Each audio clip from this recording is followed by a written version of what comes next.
बिस्मिल्लाहिर्रहमानिर्रहीम। अस्सलाम वालेकुम। राइजिंग एजुकेशन चैनल की तरफ से खुश आमदीद। मैं हूं मोहम्मद शाहिद अजीम और आज मैं आपके लिए लेके आया हूं फंडामेंटल ऑफ प्रोग्रामिंग का लेक्चर नंबर 7। दोस्तों, आज से हम बकायदा प्रोग्रामिंग स्टार्ट करने जा रहे हैं। आज से हम सी लैंग्वेज के डिफरेंट एस्पेक्ट्स को देखेंगे। इससे पहले हमारे 6 लेक्चर्स हो चुके हैं। उन लेक्चर्स के अंदर हमने फंडामेंटल्स देखे थे कि प्रोग्रामिंग क्या होती है, हाई लेवल लैंग्वेज क्या होती है, लो लेवल लैंग्वेज क्या होती है, कंपाइलर क्या होता है, लैंग्वेज ट्रांसलेटर्स क्या होते हैं, सी लैंग्वेज कहाँ से इवॉल्व हुई, कौन कौन से टूल्स हमने इस्तेमाल करनी हैं, और वेरी लास्ट वीडियो के अंदर हमने अपनी आईडी को इंस्टॉल किया था। तो आज से हम सी लैंग्वेज के डिफरेंट एस्पेक्ट्स को देखेंगे। तो चलें आज का लेक्चर स्टार्ट करते हैं। लेकिन आज का लेक्चर स्टार्ट करने से पहले आपसे रिक्वेस्ट है कि अगर अभी तक आपने हमारा चैनल सब्सक्राइब नहीं किया तो प्लीज इस चैनल को सब्सक्राइब कीजिए, हमारी वीडियो को लाइक कीजिए, शेयर कीजिए अपने दोस्तों के साथ और इस पर कमेंट दे के अपनी राय का इजहार। बिना वक्त ज़ाया किए अपनी आज के टॉपिक की तरफ बढ़ते हैं। आज हम सबसे पहले देखेंगे कि एक प्रोग्राम लिखा कैसे जाता है। आपने सी के अंदर जब भी प्रोग्राम लिखना है तो सबसे पहली लाइन में आप लिखेंगे शार्प इंक्लूड आईओस्ट्रीम। इसका तरीकाकार देख लें कैसे। पहले शार्प है, उसके बाद आई इंक्लूड है और इंक्लूड के बाद एंगुलर ब्रैकेट्स के अंदर आईओस्ट्रीम लिखा है। उससे नेक्स्ट लाइन पे हम लिखेंगे using name space STD. Basically ये हम अपनी स्टैंडर्ड लाइब्रेरी कनेक्ट करवा रहे हैं। ये चीज़ें क्या है ये हम आगे डिटेल्स देखते जाएंगे, लेकिन अभी के लिए हम जस्ट एक ओवरव्यू ले रहे हैं कि हमने लिखना क्या क्या है। तो अभी के लिए आप ये करें कि आप मेरे फेथ पे ये मान लें कि आपने ये चीज़ें ऐसे ही लिखनी है। उसके नेक्स्ट लाइन पे आप लिखेंगे मेन, और मेन के आगे ये 2 पैरेंथेसिस जिनको हम छोटी ब्रैकेट के नाम से भी जानते हैं ये लिखेंगे। उसके बाद ये कर्ली ब्रेस आएगी, ये बेसिकली मेन की बॉडी बना रही है, और कर्ली ब्रेसेस के अंदर हम अपनी वो सारी इंस्ट्रक्शंस लिखेंगे जो हम अपने कंप्यूटर को देना चाह रहे हैं। क्योंकि हमने कहा था कि एक प्रोग्राम क्या होता है, कुछ हदायत का मजमुआ जो हम अपने कंप्यूटर को देते हैं, तो वो सारी हदायत हम यहाँ पे लिखेंगे। उसके बाद सारी हदायत लिखने के बाद हम अपनी कर्ली ब्रेस को क्लोज करेंगे और हमारा प्रोग्राम हो गया मुकम्मल। बूम। तो अब इन पार्ट्स के ऊपर हम वन बाय वन बहस करते हैं कि ये चीजें हैं क्या। तो सबसे पहली चीज है प्री प्रोसेसर डायरेक्टिव। ये जो हमने पहली लाइन में लिखा था शार्प इंक्लूड आईओस्ट्रीम, इसको हम प्री प्रोसेसर डायरेक्टिव कहते हैं। प्री प्रोसेसर डायरेक्टिव क्या होता है, ये हमारे कंपाइलर को या हमारी आईडी को एक हुक्म होता है कुछ चीजें इंक्लूड करने का। बेसिकली सी के अंदर बहुत सारी ऐसी चीजें जो एक नॉर्मल प्रोग्रामर नहीं कर सकता या उसके लिए करनी बहुत मुश्किल है। तो सी बनाने वालों ने ये किया कि उन्होंने उसके सारी कोडिंग लिख के कंपाइलर की लाइब्रेरी में रख दी। अब आपने जस्ट करना इतना है कि वो सारा कोड आपने अपने प्रोग्राम के अंदर इंक्लूड करना है। तो उसके मकसद के लिए उन्होंने प्री प्रोसेसर डायरेक्टिव आपको मुहैया किए। एक प्री प्रोसेसर डायरेक्टिव की मदद से आप किसी भी लाइब्रेरी को अपने प्रोग्राम के अंदर इंक्लूड कर सकते हैं। ये बहुत सारे हैं लेकिन हम बेसिकली 2 देखेंगे, एक इंक्लूड और एक डिफाइन। ये क्या है, हम जब इनके टॉपिक पे पहुंचेंगे तो इस पे हम तफसीली बहस करेंगे। उसके बाद हमारे पास हेडर फाइल। ये जो हम एंगुलर ब्रैकेट्स के अंदर लिख रहे हैं standard IO, con IO, iostream, ये हमारी हेडर फाइल्स कहलाती हैं। एक हेडर फाइल क्या होती है, हेडर फाइल बेसिकली एक फाइल है जो कंपाइलर की लाइब्रेरी में रखी गई है और उसके अंदर लाइब्रेरी फंक्शंस हैं।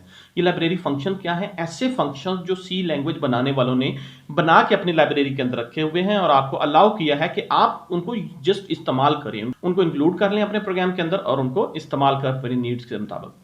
तो ये ऐसे फंक्शन थे जो एक नॉर्मल प्रोग्रामर के लिए लिखने मुश्किल थे, सो उन्होंने हमें बने बनाए प्रोवाइड कर दिए। इसके बाद आ गया main. Main is a function. इसको हम अपने प्रोग्राम का स्टार्टिंग पॉइंट या एंट्री पॉइंट भी कहते हैं। हमारी एक्चुअल प्रोग्रामिंग जो होती है वो मेन के अंदर होती है, या दूसरे लफ्जों में हम कह सकते हैं कि हमने जितनी भी इंस्ट्रक्शंस अपने कंप्यूटर को देनी होती है वो सारी की सारी मेन की बॉडी के अंदर देनी होती हैं। और आगे जो 2 छोटी ब्रैकेटें लगा रहे हैं ये हमारी मेन की बॉडी कहलाती है। उसके अंदर हम अपनी सी स्टेटमेंट्स लिखते हैं। जैसे हमने लिखा हुआ है सी आउट हेलो प्रोग्रामर्स। अब बेसिकली ये क्या है, ये हम एक आउटपुट इंस्ट्रक्शन इस्तेमाल कर रहे हैं जिसके अंदर हम प्रोग्रामिंग कम्युनिटी को ये इंटीमेट कर रहे हैं कि हम भी इस फील्ड में कदम रखने वाले हैं।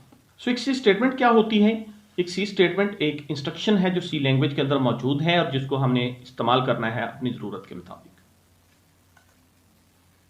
नेक्स्ट हमारा एजेंडा है वेरिएबल्स। वेरिएबल्स क्या होते हैं, a quantity whose value can be changed during program execution. Basically हमने जब एक प्रोग्राम लिखना होता है उसके अंदर हमने डिफरेंट डेटा आइटम्स को मैनिपुलेट करना होता है। तो वो डेटा आइटम्स हमने कहीं महफूज रखनी होती है, तो हम उसके लिए कुछ ऐसी मेमोरी लोकेशंस बनाते हैं जो हमारे डेटा को रख सकें, उनको हम वेरिएबल्स कहते हैं। अब एक चलता हुआ प्रोग्राम अपना डेटा और इंस्ट्रक्शंस रैम के अंदर रखता है, और रैम हमें पता है कि एक टेम्परेरी मेमोरी है और एक ग्रिड ऑफ सेल्स है जिसके अंदर हम किसी एक सेल के अंदर कोई 1 बाइट ऑफ डाटा रख सकते हैं।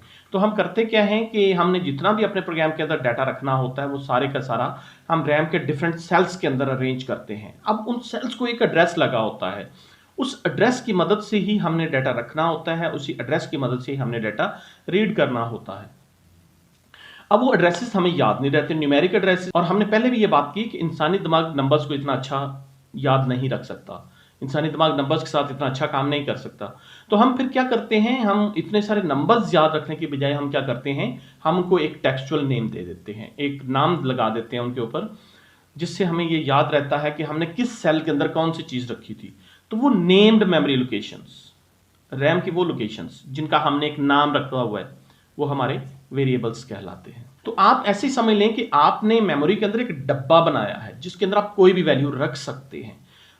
हमने जब भी इनपुट लेनी है, हमने किसी न किसी वेरिएबल के अंदर रखनी है, हमने जब भी प्रोसेसिंग करनी है, तो जो भी डेटा आइटम जनरेट होगी हमने किसी न किसी वेरिएबल के अंदर रखनी है। अब एक प्रोग्राम में हम कितने वेरिएबल्स बना सकते हैं, जितनी हमें जरूरत है उतने ही वेरिएबल्स हम यहाँ पे जनरेट कर सकते हैं। अब वेरिएबल का बिहेवियर ये होता है कि एक डब्बा है, उसके अंदर आप कोई वैल्यू डालते हैं, अब वो वैल्यू उस डब्बे में पड़ी है, जब आप नई वैल्यू डालेंगे तो पहले वाली वैल्यू जो है वो फ्लश हो जाएगी। We can say on the arrival of new value the previous value will be removed.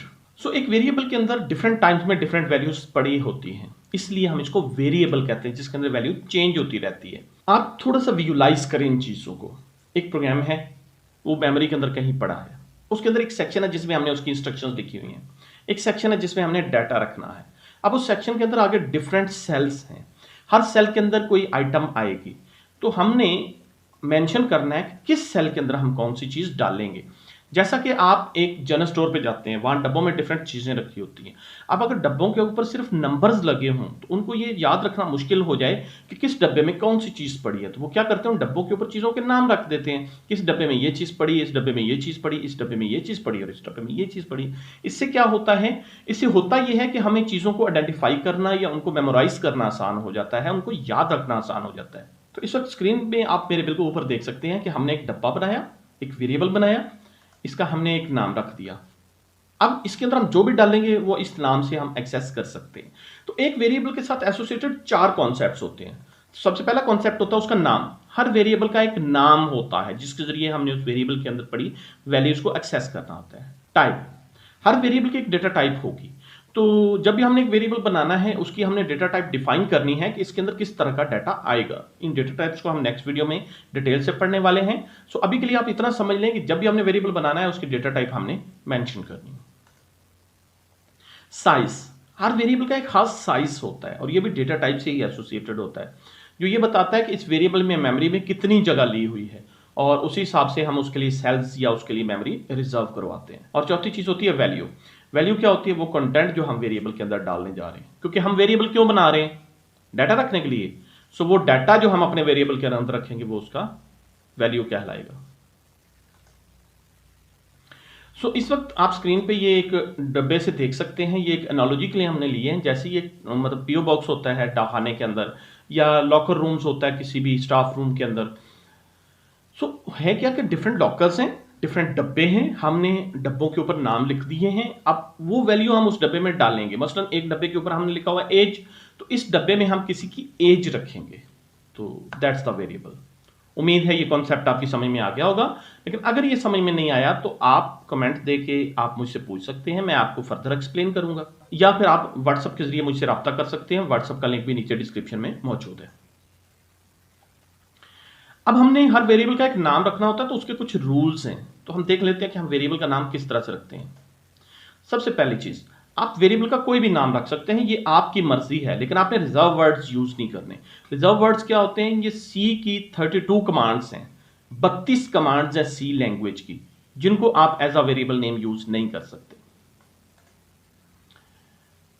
1 से लेके 31 कैरेक्टर्स तक हो सकता है।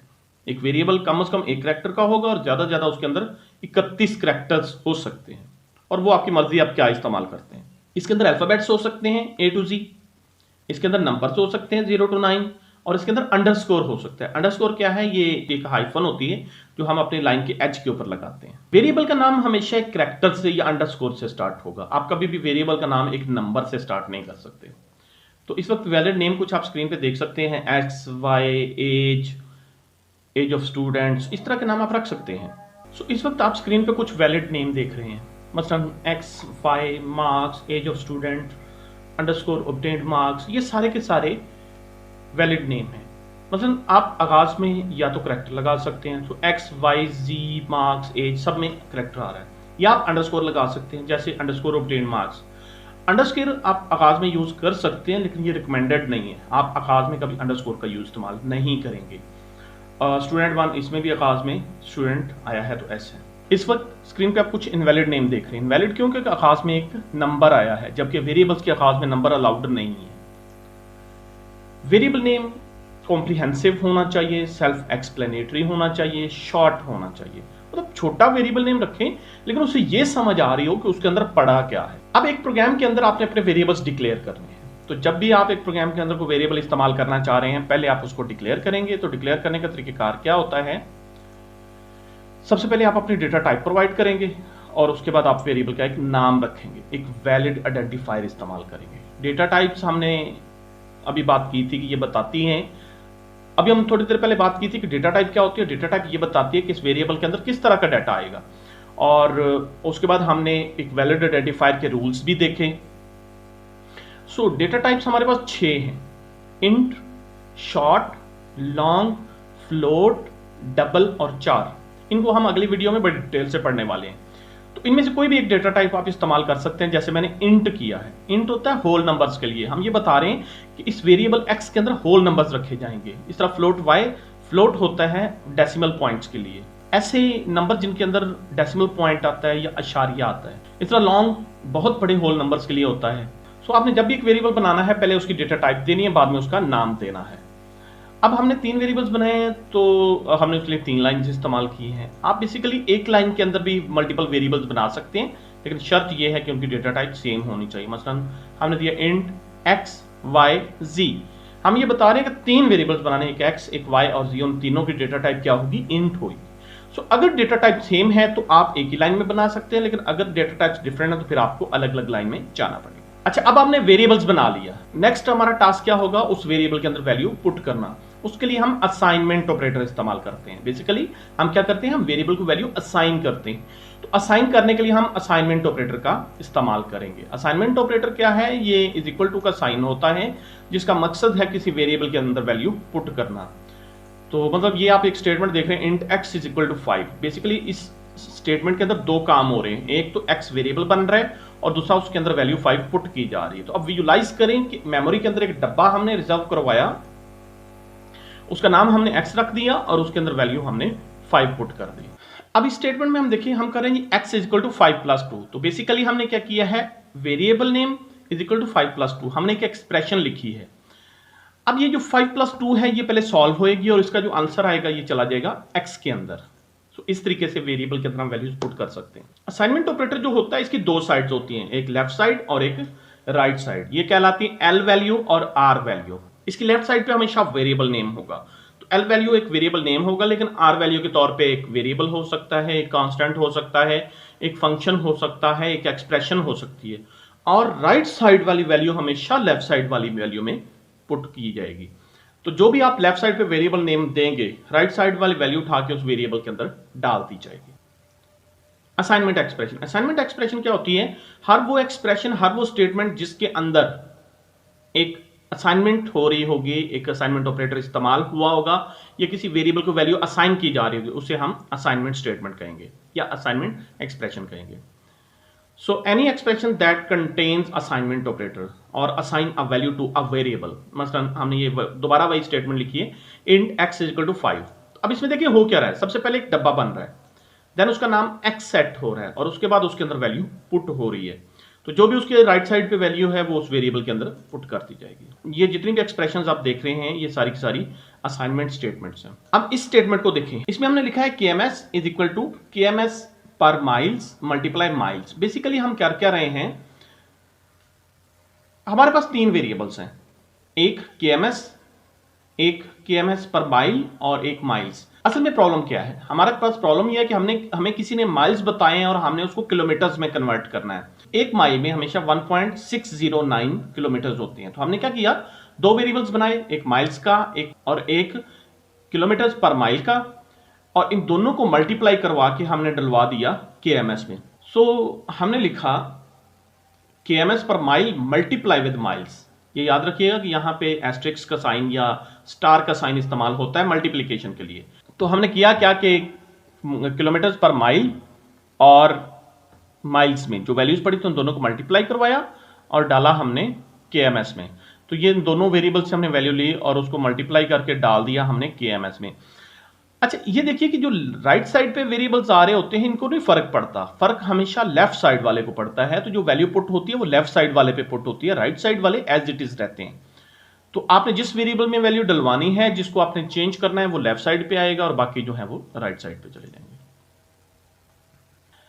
अच्छा, असाइनमेंट ऑपरेटर के हवाले से दो चीजें हैं, एक है असाइनमेंट और एक है इनिशियलाइजेशन। असाइनमेंट क्या होती है?